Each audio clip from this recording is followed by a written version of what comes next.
फायदा होणार की जे सर्व योजना किंवा जे काही रिझर्वेशन एसटी आदिवासी लोकांना लागू होते ते आमच्या समाजाला लागू होईल. आमचा पण समाज मागासलेला आहे. आमच्या समाजाला आमच्याकडे 1950 सदीचे पुरावे आहेत.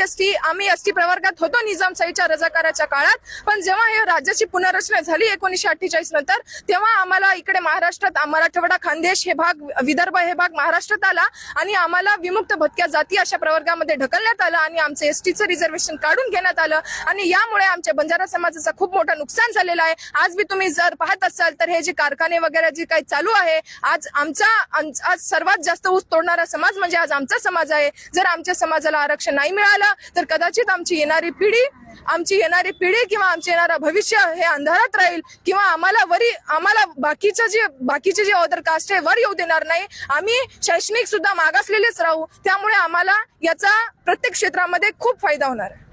खूप छान ताई. आणि जो प्रसार माध्यम असेल, तो मल्टीमीडिया असेल, फेसबुक असेल, व्हॉट्सअप असेल, बंजारा बांधवच नव्हे तर इतर जे बांधव आपल्या मोर्चांना सहकार्य करत आहेत, तर त्यांना काय सांगाल?